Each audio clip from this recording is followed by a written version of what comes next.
समृद्धी महामार्गाचे लोकार्पण झाले, परंतु आमच्या ग्रामीण भागातील रस्त्यांची दुरुस्ती कधी? एल्गार कष्टकरी संघटनेचा शासनाला सवाल.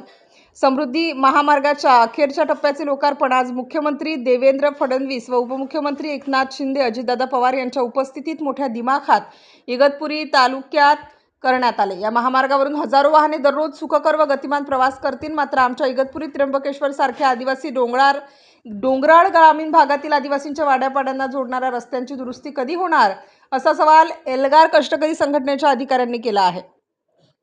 एल्गार कष्टकरी संघटनेचे पदाधिकारी मुख्यमंत्र्यांना भेटून रस्त्याच्या बाबतीत आपल्या व्यथा मांडतील, किंबहुना काहीसे वेगळे आंदोलन करतील म्हणून एल्गार कष्टकरी संघटनेच्या कार्यकर्त्यांना मुख्यमंत्र्यांच्या या दौऱ्यादरम्यान यंत्रणेने नजरकैदेत ठेवल्याची माहिती संघटनेचे संस्थापक भगवान यांनी दिलेली आहे.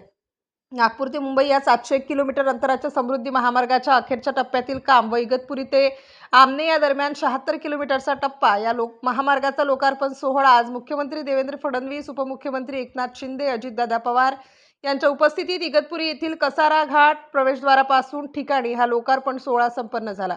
या सोहळ्यात समृद्धी महामार्गाच्या उभारणीपासून ते अंतिम टप्प्याच्या कामापर्यंत समृद्धी महामार्गामुळे होणारा विकास, इकॉनॉमिक कॉरिडॉर, पर्यटन स्थळांचा विकास, धार्मिक स्थळांचा विकास, औद्योगिकीकरण, दळणवळणाची गतिमानता आदी बाबींचा प्रामुख्याने उल्लेख करण्यात आला.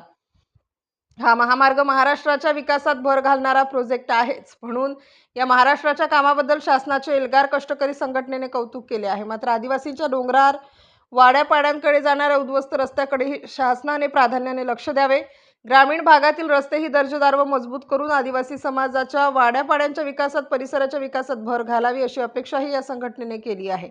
दरम्यान या संघटनेचे काही पदाधिकारी या रस्त्यांच्या कामाबाबत तसेच वैतरणा धरणाच्या अतिरिक्त जमिनीचा प्रश्न, जलजीवन योजनेच्या कामाची चौकशीबाबत, युवकांच्या रोजगाराच्या प्रश्नाबाबत मुख्यमंत्री व अन्य मंत्र्यांची भेट घेण्यासाठी इगतपुरीकडे प्रस्थान केले होते.